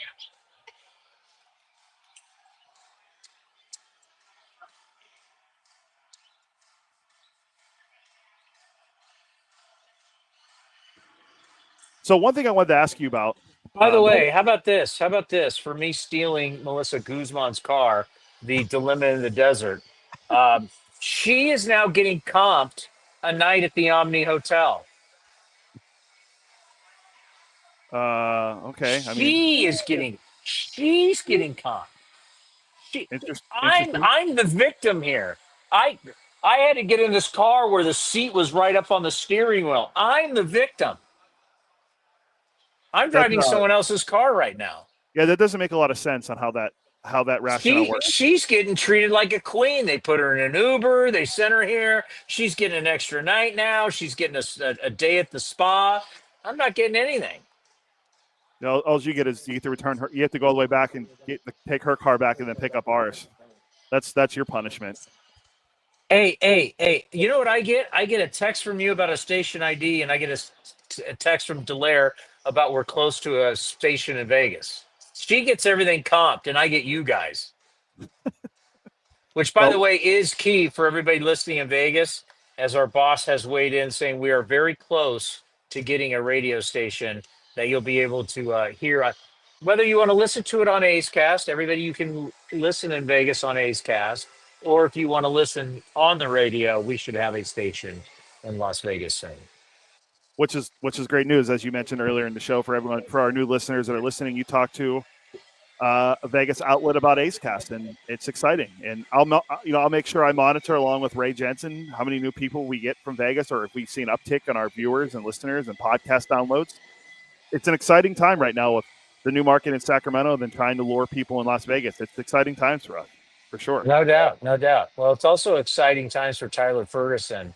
He is another one, like we talked with Max Schuemann, about somebody who, Max Schuemann had better chance of making the big leagues than Tyler Ferguson. Tyler Ferguson is what you would basically say would be a minor league journeyman. If you look at the career, he would be a minor league journeyman. And I know we talk about it here in this interview, but I just want to say it again. He's a guy that's been around a long time. And when we did an interview with him last year at the Coliseum on the field, and we talked about it, he's one of the only players that, talked about his journey, choked up and had tears. Because that's, some of these guys' journeys, not everybody's a first round pick. Not everybody signs for a couple $1 million. Not everybody does that. Some guys spend a lot of times in small towns, spend a lot of times on buses, it's hard. It's a hard lifestyle. And the minor leaguers don't make a lot of money. And it's a journey. It's a journey I respect, because there's a lot of people in their lives who tell them that, maybe it's time to hang it up. Maybe it's time for you to go get a career, go get a job, stop playing a game and go get a real job, because that real job comes with insurance, retirement, right? You just think about how parents are. You're worried about your kid, and even though your kid may be late 20s or in his 30s, you're like, listen, if you haven't made it to the big leagues by now, why do we think you're going to make it to the big leagues? What are you doing? You're not making a whole lot of money. You're in the minor leagues. Maybe it's time. And Tyler Ferguson, his mother's in real estate, and he got his real estate license because he was going to join his mom's company. I mean, these are real decisions. I have always had the belief that you play until the game tells you you're done, because you got the rest of your life to work. You got the rest of your life to worry about that. Play as long as you possibly can play, because you don't want to leave any regrets, because that's the one thing. Some guys hang it up too early, and then they think about it for the rest of their life. What if? Because you can't get it back. So you might as well exhaust, no matter what the sport is that you play. And I recommend that for all, because we talk to a lot of kids that go, should I go on? Like golfers, should I go on? Tennis players, should I keep trying? Yes, keep doing it. It's your dream. Try and live out your dream. You never know. At some point, the sport will tell you when you're done, and that's when you fall back on your degree or you go back to school and do that kind of stuff. You got a long life to live. I know when people are in their 20s and early 30s, they think they're running out of time. Trust me, you're not running out of time. You got a long, long, long way to go. And Tyler Ferguson stuck it out. And Tyler Ferguson not only made it to the big leagues, accomplished his dream. He's going to be in this bullpen this year. So you want great stories? The Athletics, this franchise, delivers great stories. Here's the big right-hander. Ferguson with us here on A's Cast Live, and what a story it was last year for you in 2024. Can't even imagine 2025. You got to be fired up. Yeah, very excited about the year. It's nice to be in the same locker room for a second spring training. I haven't done that in a few years, and so know all the guys, comfortable, and just excited to get this year rolling. Your journey last year was pretty emotional. I remember right here on this show, you got very emotional yourself and for your family and everything. And then we're just looking at your numbers and going to think about how long it took you to get here. And then all of a sudden you became a workhorse. You pitched in 48 games last year. What was that like? It was awesome. Yeah, I've always kind of, tried to prove that I can be a workhorse, can throw a lot, can throw often, and was able to do that, especially in that second half, July on. And hopefully do it again. So I remember we talked about you thinking about life after baseball. I want to say you got something with your mom and real estate you were looking at. Like, just what was it like to sit back and go, I don't have to worry about that. I'm going to camp. I'm a big leaguer. I'm going to be in a big league bullpen. What was this offseason like? It was a lot of work on my house. We bought a house, so that was a lot of work. But from a baseball standpoint, it was nice to have a little more comfort, a little more security of, here's the game plan going into this offseason. We're going into camp, with some stuff to work on and not just having to prove yourself the whole time. Being able to work on a new pitch and get to expose that in spring training and see how that does is a nice perspective of working into the year. Yeah, I think about the guys who have been injured and they don't get to really work on their craft as much because they're trying to get healthy. Once they do get healthy, then they can work on stuff. For you, it was looking for a job. It was just to be able to say, now I'm going to perfect my craft. So what did you really work on? What did you feel you needed to get better at?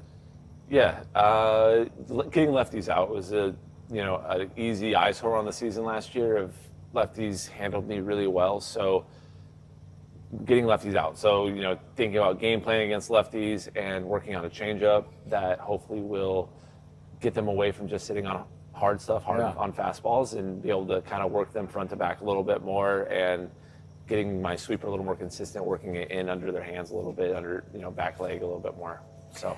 Yeah, so much what we talk about, and for the people who are listening and who are also watching, is the fact that so many right-handed pitchers, everything that they have that goes away from righties goes into lefties. You got to figure something to go away from lefties. Exactly. You got to have that. Yeah. Last year they were sitting hard, and then something's working into them that's slower they can get to, so they can kind of cover everything. Hopefully now that we got something soft moving away, we can get some hard stuff in, get a slider that makes them uncomfortable a little bit more. It gives me more option, it gives me more flexibility, puts them in a little more situation, which I had with the righties, which they don't know what's coming, and I can kind of expose them multiple ways. So it's been fun to work on, and I've been trying to work on changeup for years, and it's finally starting to click. So it was exciting. You've seen the ABS system in your career. We haven't seen it up here. Some people are freaking out about it. Should we freak out about it? What do you think about it? Does it need to be refined? When everybody's talking about it, and when it's time for you to describe it, are you okay with it? What do you think? You get used to it, kind of like with the pitch clock. It's always exposure. It kind of helps you get used to it. In 2023, they needed a lot of work when I was in AAA with the Diamondbacks. The strike zone was too low. The top of the zone was so low that if you threw a ball at the top, it was a ball, and it kind of. There was no top of the strike zone. There was zero top of the strike zone. It was it felt like it was almost below the belt. So they refined it last year. When I was in AAA, got more exposure to it, and it felt a lot more consistent with what the zone was like. It's probably a touch lower than the big league zone still, because they know hitters can't hit the top, so they want to kind of push that zone down to help them out. but it definitely was more consistent, a little bit better. Yeah, it's going to take time. The challenge system is interesting because certain pitches, the only pitch I challenge is really like glove side sinkers or fastballs down, where it's hard for the catcher to catch and they're in the zone. But it's hard for the umpire to see that because it's hard, it's over here, and the catcher can't really get underneath and stick it. So that's like the one pitch that I'm like, I know I can kind of challenge that pitch. You know, everything else, like whether it's a breaking ball or whatnot, I'll let the catcher decide on those ones. But there's certain, you kind of learn where the zone is. And I think it helps the umpire refine their strike zone and be more consistent. Where like if, in the big leagues, if guys missing a spot, they might miss that spot the whole game. But if they get challenged, the umpire has to make the adjustment and get the zone right. That's interesting. Yeah, that's an interesting point. Tyler Ferguson with us here on A's Cast Live. You're a veteran guy, even though you haven't logged a lot of big league time. You're a veteran guy. You've been around this game a long time. You've had a lot of teammates. You've been on a lot of teams. Tell us what you see in this clubhouse. It looks like a dynamic roster. Got a lot of young guys. Got a lot of really talented young athletes that look ready to win. What do you see with this clubhouse? I see a lot more confidence than 12 months ago. Just around the locker room, all the young guys have a year more of experience. And what we were able to do in that second half last year, I think just kind of like really did help build confidence and a believability that this team can win ball games at the big league level now, can make a push to make the playoffs, make a playoff run. Adding a couple starters just shores up the front of the rotation, adding Leclerc in the pen, having Mason another year experience of being a big league closer. It feels a lot more of a, complete roster that last year there was still a lot of proving points, and we all have something to prove still, but it's just a more confident, excited bunch. Injuries, pandemic, think about your career, well-traveled, didn't know if you'd ever make it to the big leagues, and now we're doing this interview. Following your journey, it's been an absolute honor. It's been an honor. Yeah. Stay healthy, and we'll see you in Sacramento. Appreciate it. And that was A's reliever Tyler Ferguson with Chris Townsend last week in Arizona. While we were down there at Hohokam Stadium interviewing all the players for A's Cast Live. Ferguson last year was incredible for the Athletics, a guy that, from Clovis, West High School in Fresno, went to Vandy, stuck around in the minors for many years with the Dodgers and the Diamondbacks. And then he comes up at the age of 30, debuts with the Athletics, pitches in 48 games, has 2 saves, goes 4-2 with a 3.68 ERA, 62 strikeouts and 51 in the third innings pitched. It was an incredible season for Tyler Ferguson, coming up in an A's bullpen that, before we used to always talk about how the bullpen didn't have a lot of velocity back to the days of Yasmero Petit and the guys that were kind of the soft tossing bullpen guys that were in the bullpen for Bob Melvin and earlier for Mark Kotze. And then when guys started coming along like Ferguson and Grant Holman, who you'll hear from later today on A's Cast Live, because we talked to him last week as well. And obviously Mason Miller throws hard, and Michel Otanez is another flamethrower. There's a lot of velocity in the Athletics bullpen, and it's going to play this year. And then you add Jose Leclerc, who's a guy that has a lot of experience closing and his time with the Texas Rangers and what he did during the postseason with the Rangers when they won the World Series 2 years ago. That's a nice little setup, 7, 8, 9 that the A's have in their bullpen going forward with those guys adding Leclerc. And then you can have Holman. You don't want to do what the Royals did years ago, where they just had their guys went 5, 6 innings and then they were gone, and then you went to the bullpen. But the Royals kind of did it, but going with Kelvin Herrera, Wade Davis, and Greg Holland. But the A's have a way to do that if they want, but I don't think that's the way they're going to do it. They want their starters to pitch deep, and it's going to be good to see that with the guys they've added this offseason. Can you hear me? Yeah. Can you hear me? Yes, I got you. You don't hear me? I'm hearing you through my iPad now. Are you going over old Royals bullpen? No, I was talking about how the A's with adding. I was talking about Ferguson and then the guys they've added. You can look at that Royals model where they were going with the 7, 8, 9, where the guys only had to go 6, and you knew you had a dominant 7, 8, 9 to get you through the rest of the game. Just talking about Ferguson, Clark, Miller. I mean, they all threw really hard. Oh, these guys all throw hard. Not as hard as those guys, but Mason Miller does. But Ferguson throws upper 90s, mid to upper 90s. He does not throw upper 90s. Go look at his average fastball, maybe 93, 94. What's Leclerc? Leclerc's not blowing 100. Not any. Let me see. Hold on. Are you giving false information to our listeners? I am not. For here, I'm going to look. Miller throws 100. Yes. Well, correct. That's a fact that Mason Miller throws 100. The average fastball velocity for Tyler Ferguson last year was 95.9 miles an hour, 96, so mid to upper 90s. He's a mid-90s guy.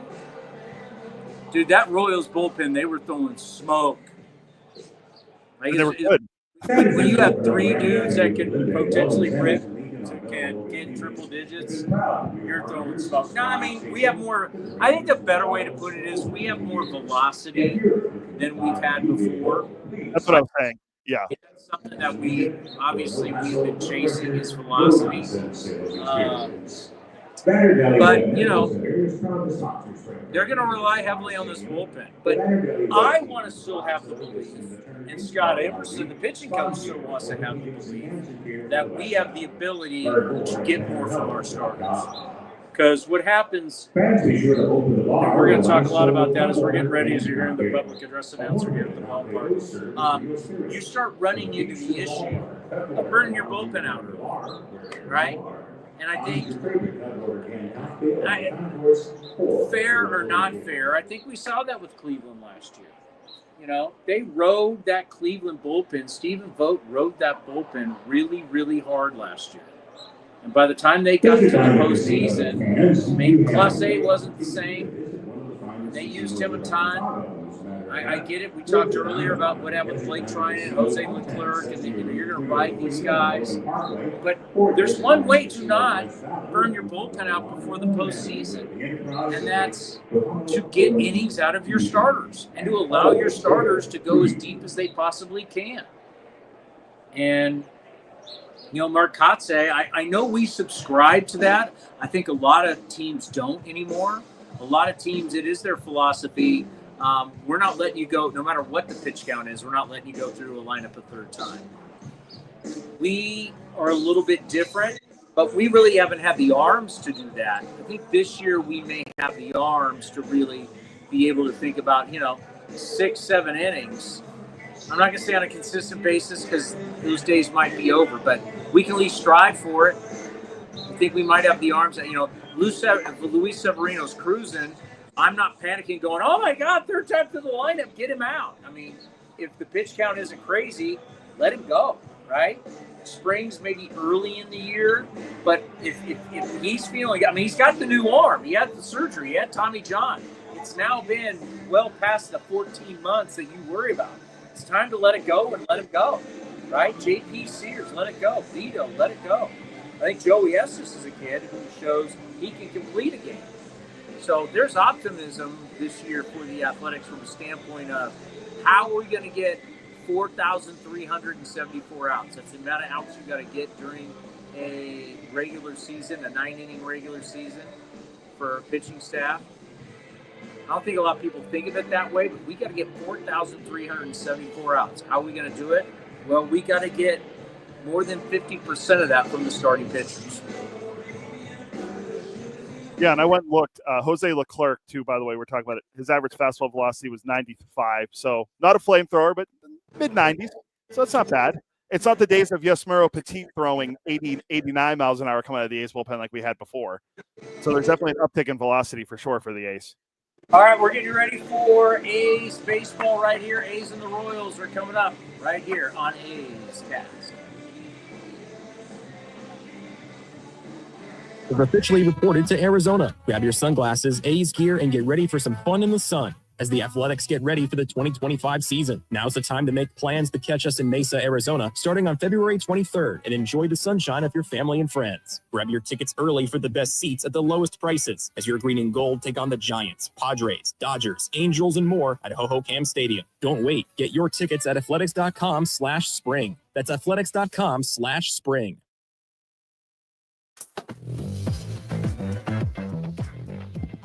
New Athletics starting pitcher Luis Severino joined Chris Townsend on A's Cast Live and discussed his decision to join the A's. I thought today, but when we were in the Zoom call, when they came to New York to face the Mets this year. Yeah. I think we played 4 games. I think we won 1 or we didn't win any.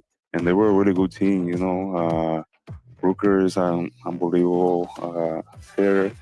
And I think they have a lot of young guys who can do the same. I think with a little help, you know, this year we're going to surprise a lot of teams. You can watch the full interview at youtube.com/athletics or listen at athletics.com/A'sCast.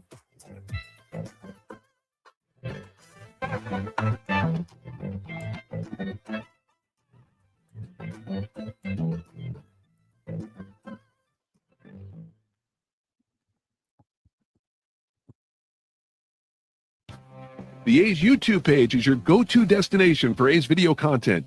Get access to great highlights, exclusive behind-the-scenes content, A's Cast Live, and more. Visit youtube.com/athletics.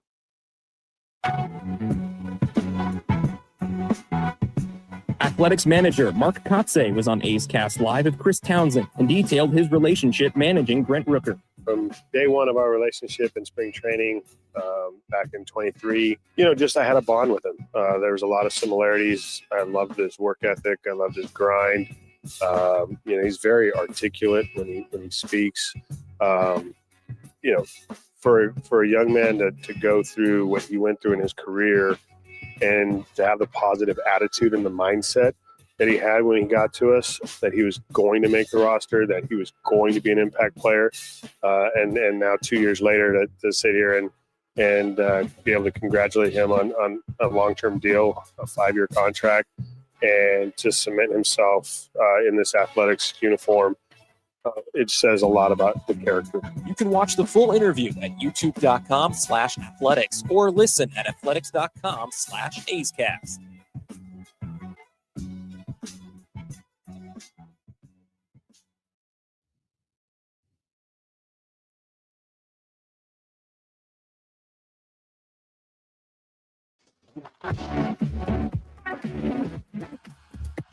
A's Cast Live continues from A's Spring Training. Here's Chris Townsend.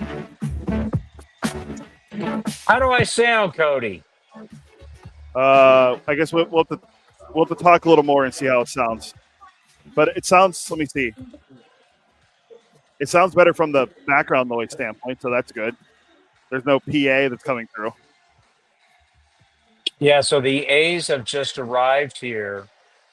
One thing you have to realize about spring training is the teams that are the away teams, they don't come here and take batting practice like what we would normally see for a big league baseball game. Both teams would take batting practice, they do their defensive drills, they do all their stuff, and then you play the game. Here at spring training, the home team will be wherever their backfields are. So behind us, here at Surprise, you have the Rangers and the Royals who train here. So if you're just joining us, A's are taking on the Royals here in Surprise, Arizona. So this is the ballpark, the home of the Kansas City Royals and the Texas Rangers. So they both train here. It's been brilliant. The designs are unbelievable. We were just in Peoria the other day on Saturday for the Mariners and the Padres. Spring training became very big business. And these towns in Arizona realized you put these teams here, their fan bases come, there's a lot of money to be made. You're filling hotels, you're filling restaurants. So they all started bidding for these teams. So what they did was say, okay, let's get 2 teams. We'll build one main field. And then behind that main field, you'll have offices for each franchise. And you'll get, it's usually like 4 to 6 fields for everybody to practice on. So here at this facility, there's 4 fields for the Royals, and there's 4 fields for the Rangers, and the extra little fields for defense and stuff like that. And they both have their own batting cages. So walking up near, looking at the Royals batting cages, spectacular facility, absolutely spectacular. These facilities, they have huge gyms. They've got everything you need medically. They've got the training from the standpoint of the batting cage. Everything you need at these spring training facilities are top notch. Like if you go to Fitch Park, where our ball club trains, I mean, it's state of the art. It's phenomenal. And that's where across the the Valley of the Sun all across this area and all the different cities from Peoria to Surprise to Glendale to you name it. You have all these there's 15 minor league teams and they all train down here and it's fantastic. And it's really, and this ballpark, I think this place gets a bad rap just because it's so far from Phoenix and Scottsdale and everything. But this ballpark is beautiful. And as I said earlier, most of all of Arizona looks the same, right? So this looks no different than, this could be Peoria. This could be, they all look the same. So I like this ballpark. It's quaint. It's got a nice little setting to it. And, going to be a lot of fun today, and to see the Kansas City Royals. And as you mentioned, the Kansas City Royals are they're going to be one of the teams you look at to be a playoff contender. I'm looking forward to at some point seeing my guy Lucas Ursig, who we traded. Lucas is going to have an opportunity to be a big part of their bullpen as a set of guy and get some closing opportunities. Love some Lucas Ursig, but so. I'm looking forward to today's game. It's just the third game, so we don't have the yet a spring training because spring training can drag a little bit. This is still new and early, fresh. You got a lot of guys trying to prove themselves right now, right? You got a lot of guys who are trying to make impression on these front offices right now, and Colby Thomas, who's batting ninth today, I think is definitely one of those guys. Daryl Hernandez is one of those guys. So we have guys in our lineup today, and there'll be guys following them in the lineup, trying to make big impressions because the future's coming, Cody. The baby A's. Absolutely. The baby A's are growing up in front of our eyes, and they're gonna be pushing guys coming up here really soon. Yeah, and just looking at Beto, not Badeau, Osvaldo Beto, who's pitching today for the Athletics. If you look at his starts from when he pitched, from August to September, just the 6 starts he had, the A's were 5-1. He was 3-1. His ER, just all of his counting stats were incredible. Of course, I had it on Baseball Reference and it disappeared because I reopened the tab. But he had an ERA like 230, 230, 236 ERA, 32 strikeouts, 10 walks, and 34 in the third. That was from August 4th through September 2nd. Beto was great, and that's why right now, if you look at a lot of publications like MLB.com and other ones, they have him as a breakout candidate here for the Athletics. If he makes the rotation, which you think he would probably be the 4th or 5th starter, most likely in the rotation, and he can be a guy that breaks out. Another guy we can see today, Cole Reagans is pitching for the Royals. A team that was in the postseason last year, and they're trying to make it back. They had a good offseason. Pasquantino is going to be back healthy. He's not in the lineup today for them. But they have guys, and they added Jonathan India. The Royals are very interesting to watch when you have Bobby Witt Jr., maybe the best all-around player in baseball. They're a fun team to watch, but I'm excited to see Colby Thomas and Hernandez in the lineup today. The only thing that scares me a little bit is Soderstrom's behind the plate, so we'll see how that goes. I don't like that. I mean, I think I officially said on this program that I would like to take his catching gear, go over to a metal trash can, put lighter fluid all over it, and put it on fire. I never want to see him catch again, but once again, versatility. That's what kind of the name of the game is. And we preach it, and we got to understand that's going to be a big part of it. How about Bobby Witt Jr.? He has literally one of the greatest years at a shortstop, arguably it's the most athletic position in the game. Not the hardest position. Catcher's the hardest position. But the most athletic is shortstop. It's the hardest, most athletic position. I mean, center field, obviously, you have to be supremely athletic, but shortstop is it's the premier of the premier for defensive positions in our game. And this kid goes out and has a year. It's one of the greatest years in the history of a shortstop. Doesn't win MVP. Not only does he not win MVP, in the offseason, MLB Network rated him as like the 4th best shortstop. The shredder. It's like, what? And then all of a sudden, what was he ranked as best players in the game? Like second best player in the game? Wasn't the number... He was number 2. So MLB Network... I think he was 3rd. I think it was Towny. All right, he's 3rd. So he's the 3rd best player, but he's the 4th best shortstop. It doesn't make any sense. What the heck? What? I mean, I'm not the smartest guy in the world, but how can you, one show, say he's the 4th best shortstop, and then turn around and say he's the third best player in all of the game. I mean, it's crazy, but yeah, the excitement of some of these young players, and hopefully a trend. We'd like to see this again, but player movement, free agency allows players to shop their wares when that time comes. And I'm never going to hate on players to do it. I do like to see commitments that players make and that teams make to guys like a Bobby Witt Jr., who got a nice contract. Could he wait and get more? Sure. But he loves where he is. The money he's making, he's never going to spend in his lifetime. The money he's getting, he will essentially pass down for a couple generations. It's millions and millions and millions of dollars. He'll be worth well over $100 million when his career is over. He'll have a chance to make more. I understand the Juan Soto. I want to be the highest paid Shohei Ohtani. I want to be the highest paid guy, but not everybody wants to do that. And money affects people in different ways. One of the greatest examples that we have ever seen is Barry Zito. The money changed Zito, not changing him from how he was as a person, but the money changed Zito's career. All of a sudden, Barry Zito felt like he was walking around with dollar signs on his forehead, and the love of the game, the expectations in the game, everything changed, right? Barry Zito was a fun-loving kid who came up, artsy kind of guy, coming up with the A's. Everybody loved him, right? And what happens is when you come up with an organization and you play well, first of all, you go through the minor league system, everybody loves you. Then you come to the big leagues, everybody loves you. You build up a lot of sweat equity in the bank, right? You build up that equity in the bank and everybody loves you. Well, the minute you leave and become a free agent and you go somewhere else for the money, all that was in the bank is gone. Because that new franchise, you have no equity in the bank. They view you as a contract. They view you as a dollar. You're a high-paid assassin. You're not their guy yet. It takes years, right? It takes years for you to do stuff to make the fan base, because they didn't grow up with you. They didn't see you get drafted. They didn't see you go through the minor leagues.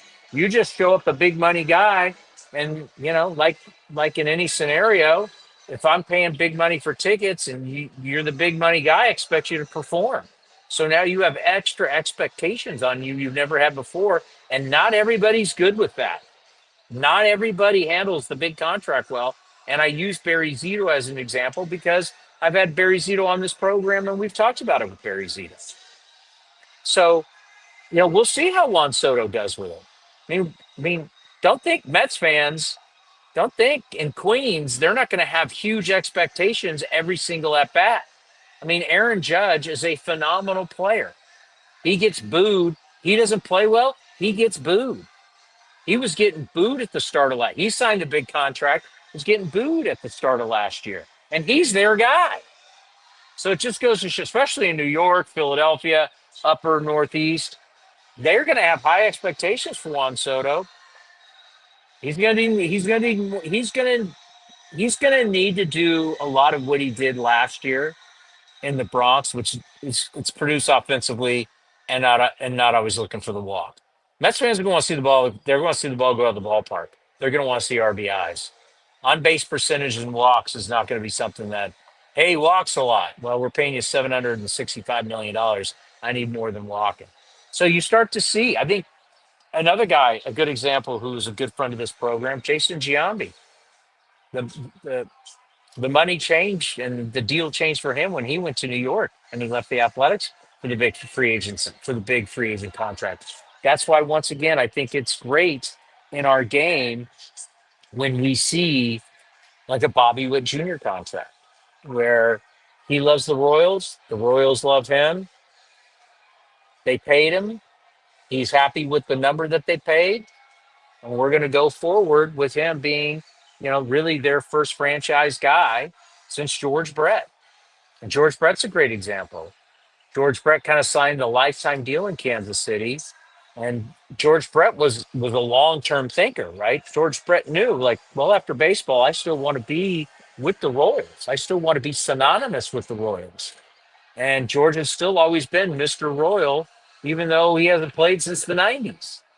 So when you sign one of these contracts, you become part of the fabric of the city, part of the fabric of the sports landscape, which, I mean, that's priceless.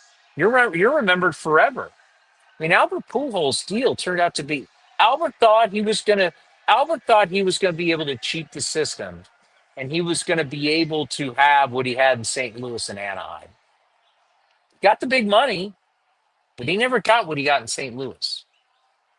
And I wonder if we went back and, if we were down here in the Valley of the Sun, because Albert Pujols gets paid $1 million a year to show up to Angels camp.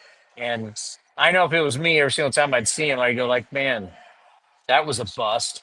But Albert, who I think is doing a great job post-career, I think his broadcasting is fantastic. I wish we could get more of him. He is really smart. Albert, we've talked about it before. Albert Pujols is unbelievable when they put, especially the national games. He's really, really good.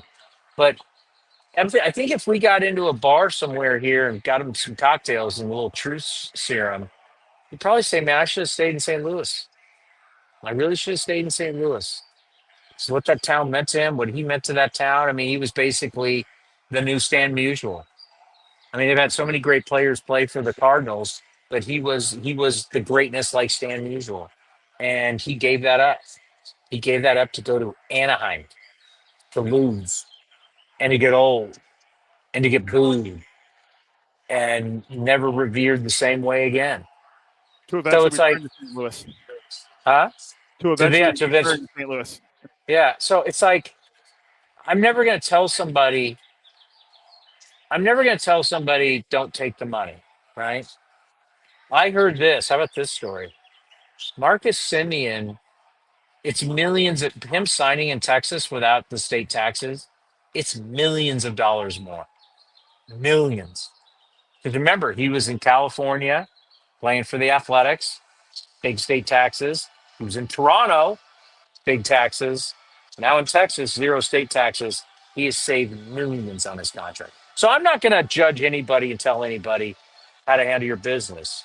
But if you can find a number that you're comfortable with, like hopefully what we're doing with Lawrence Butler now, what we did with Brent Rooker, you can find a number that you're comfortable with and that you can stay at a place where you're loved, where you have that equity in the bank.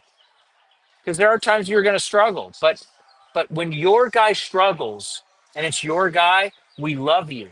We put our arms around you.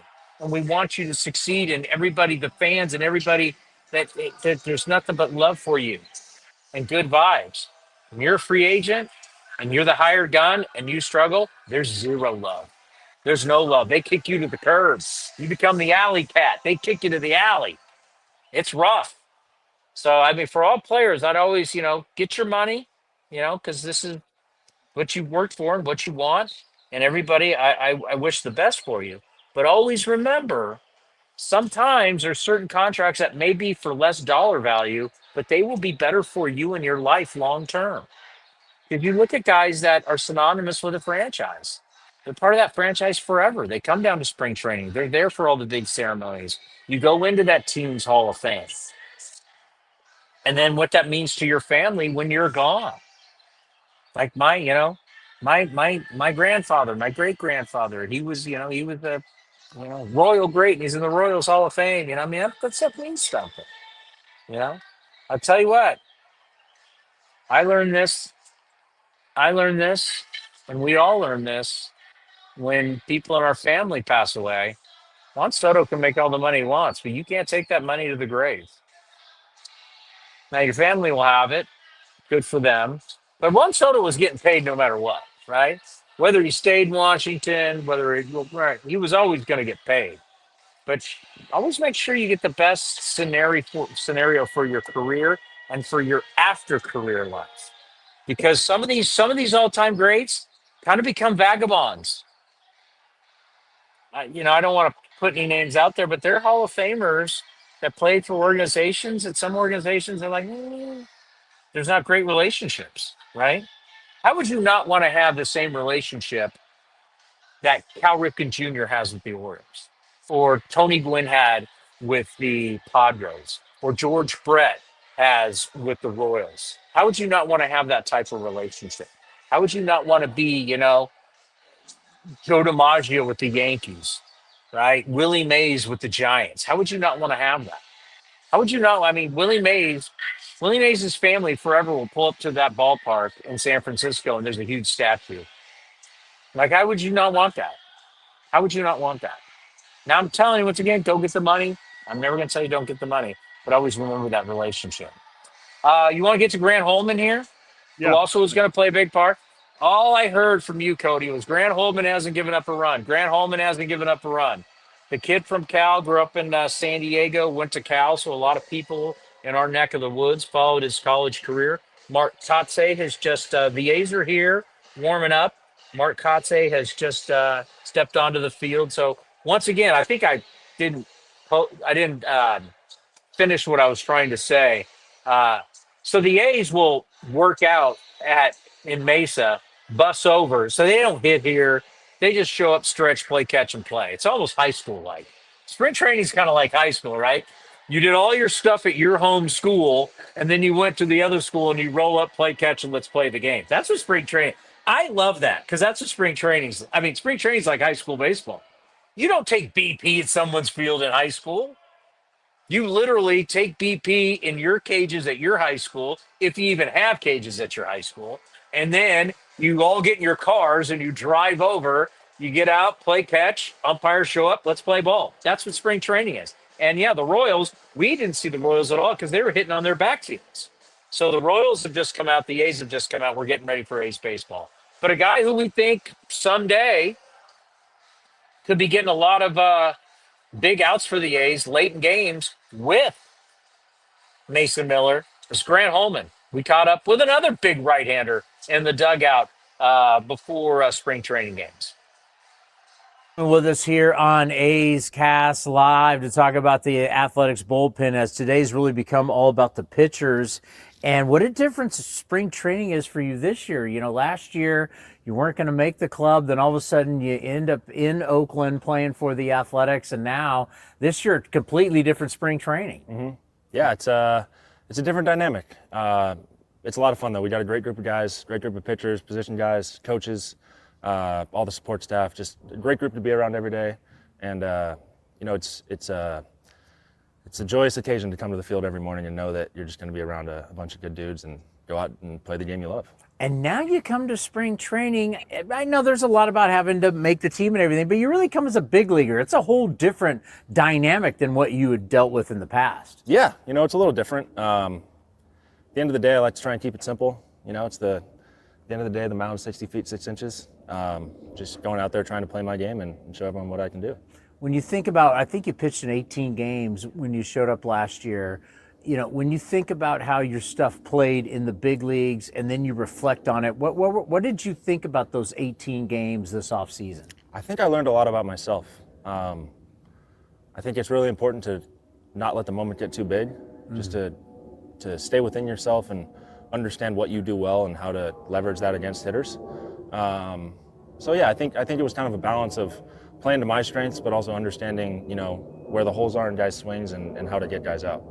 Yeah, because you went on a tear in the minor leagues where you just didn't give up any runs. So I think that gave Mark Kotze confidence to put you in high leverage situations, because that's one thing when you bring somebody up and you want them just to get their feet wet. That wasn't the case with you. Talk about how when you got up pretty early, you were in some big time situations for this team when the team started winning again. Yeah, I mean, it was a really fun culture and situation to be kind of thrown into. When I got up there, the guys were playing great. Bullpen was throwing the ball well. Starters were pitching really well. Lineup was scoring runs. So, playing a lot of close games, had a lot of leads, and at the end of the day, just trying to go in there and help the team win. And, and get the ball to Mason at the end of the day. Yeah, when you think about the culture that's going on right now with this club, and you've come up with some of the guys through the minor leagues, just talk about, when we start looking at J.J. Bleday and we start looking at Tyler Sodi and you start Law and you think about Langoliers, there is this whole, and all the young pitchers, just talk about the culture, this young culture of really good players that's in that clubhouse right now. I think it's just everyone buying into the idea that Katse's brought us all into. It's just being a team guy and doing whatever you can to help the team win. At the end of the day, if you're team oriented, stuff's gonna end up going well for you. I think it's just playing for one another, having everyone's back, and knowing that if you leave a runner on second, the guy behind you is gonna come in and strand that guy there. And knowing that, if you come in after a guy, you're gonna pick him up. It's just about picking each other up and being a good teammate day in, day out. Bottom line is the game has changed. We're not expecting as much out of our starters. We're not expecting as much innings, as many starts. The bullpen plays more. Talk about the confidence that you guys have right now with the bullpen, because there's just not Mason Miller. Leclerc gets brought over, Tyler Ferguson's, Otanez. I mean, you got a lot of guys here yourself who could close games out or take care of the high leverage innings. Talk about the confidence in the bullpen. Yeah, I mean, it always feels good looking around in the bullpen and knowing that everyone around you is really talented and knows how to get outs in big situations. Kind of like I said before, it's just having trust in your teammates that they're going to come in and pick you up and knowing that you're going to go in and pick guys up before you. So I think when you create a culture where guys are eager to pick each other up and help each other succeed, and at the end of the day, the goal is to win baseball games. So as long as the main goal stays the main goal, I think we're going to be in a really good spot. Any goals set for this year, heading into this year? Obviously far different from last year. I think just try to be myself, not try to do too much. At the end of the day, I think it's easier than you might think to overcomplicate things when you're out there and let the game speed up on you. But I found it's really important to just know who I am, know what I do well, and try to focus on that. You got to give us the one thing, though, that's like, this is super cool about being in the big leagues. Like, what is the one thing that's so different from your days at Cal into the minor leagues to where we are today, where you're like, it doesn't get any better than this? I think it's, you spend so much time thinking about it and dreaming of it, and then it actually happens. And then, for a while, I think, until the offseason happened, I didn't really understand the magnitude of what had happened until I could, sit down and really think back on it. But at the end of the day, it's a dream come true. And debut was awesome. Being up last year was awesome, but family, everybody was up from San Diego. Having it happen in Oakland and be able to get my family up there and all my friends, it was an unbelievable weekend, unbelievable experience. Trying to kind of turn the page and look forward to seeing what I can do this year. Well, we look forward to what you and all your guys in the bullpen are going to do. It's going to be really special. Stay healthy, and we'll see you in Sacramento. Thank you. Yeah, great talking to you. There you have it. More bullpen depth. There was something I wanted to ask you about before. It ties in with the bullpen and pitching, and Tyler Ferguson, and you talked about it. What did you think of the ABS system? You were on the call for the first game that we had ABS on Saturday, and we saw it early in the game with Matt Waldron, the knuckleballer from the Padres. I thought it was phenomenal. The number one thing about it was how much the crowd got into it. We are in the entertainment business, okay? We're not in the business of protecting history. We're not in the business of being curmudgeons. We're not in the business of it's the big leagues. This is how it's. But no, we're in the entertainment business. And the number one thing is when people come to these games, they're entertained. We've done a great job of shortening the games. We've done a great job of making the players play faster and having a better pace, more balls being put into play, more action. And now we're adding an element of, is it a ball or is it a strike? Because, umpire, player, catcher, pitcher, this whole dynamic of guys disagreeing if it is. Well, if a player just mouths off to an umpire and then the umpire gets mad, I guess that's entertaining a little bit. But now we got full on entertainment because now I can challenge, and you're going to look up at the scoreboard, and it takes less than 10 seconds. They put this image up on the scoreboard. ABS system, Major League Baseball, and then all of a sudden they show the video, and here comes the ball tunneling down, and it shows you, does any part of the ball touch the strike zone? If it does, it's a strike, and whoever challenged it loses, or vice versa. If none of the ball touches it, It's a ball. And whoever challenged, however they challenge it, you win or you lose. And the crowd loves it because once it says strike or ball, the crowd, because they have their opinion, right? But the cool thing about it is it's not debatable anymore. The ball is a strike. The ball is a ball. So somebody's going to win. Somebody's going to lose in a challenge. We love that about sports, right, as sports fans. And it's instant. It's in front of us. I'm sure at some point we're going to be able to gamble on it because that is the future of baseball. But just the excitement that the fans had looking up at the scoreboard.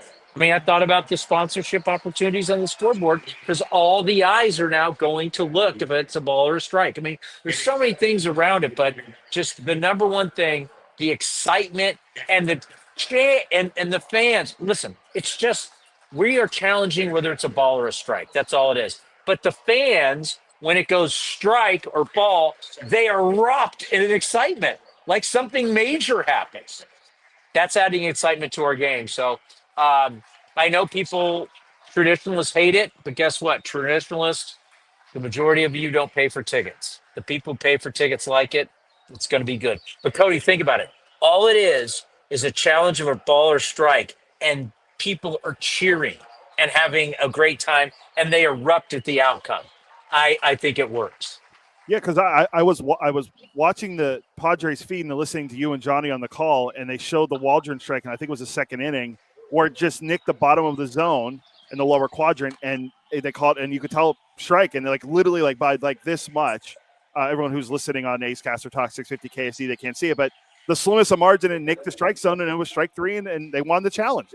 And I heard the crowd erupt. It was awesome. I'm glad that is in baseball now that we're doing this in spring training because it's going to be here most likely next season, and it's going to make the game even better, along with the pitch timer and all the limiting the shift and all the stuff that we've added the last few years. Well, we're so used to, and I know we got to get out of here. We're so used to the football version of it, where the head coach throws the flag and, San Francisco is challenging the fumble on the field, and then they got to go under the hoodie, and then we're seeing all the replays. This is less than 10 seconds.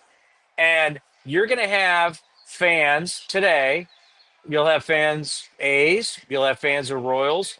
Somebody's going to be happy. Somebody's going to be mad. But there's an outcome that excites everybody, and it's really cool. Okay, that is going to be it for me down here in Arizona. I think I'm coming back later on in spring, but we'll be in Vegas. But I head back home. We'll get back to our regular digs. We'll be back tomorrow, A's Cast Live at 10 a.m. Is that correct, Cody? Correct, yes. 10 a.m. Pacific. We'll be back at 10 a.m. Pacific tomorrow. Up next, it's the A's and the Royals. We want to thank Max Schuemann, Tyler Ferguson, and Grant Holman for being on the program today. But enjoy a little spring training baseball Game 3 of the Cactus League next, right here on A's Cast. The time is now. Pitchers and catchers have officially reported to Arizona. Grab your sunglasses, A's gear, and get ready for some fun in the sun as the Athletics get ready for the 2025 season. Now's the time to make plans to catch us in Mesa, Arizona, starting on February 23rd, and enjoy the sunshine of your family and friends. Grab your tickets early for the best seats at the lowest prices as your green and gold take on the Giants, Padres, Dodgers, Angels, and more at Ho-Ho-Cam Stadium. Don't wait. Get your tickets at athletics.com/spring. That's athletics.com/spring. This has been a presentation of The Athletics.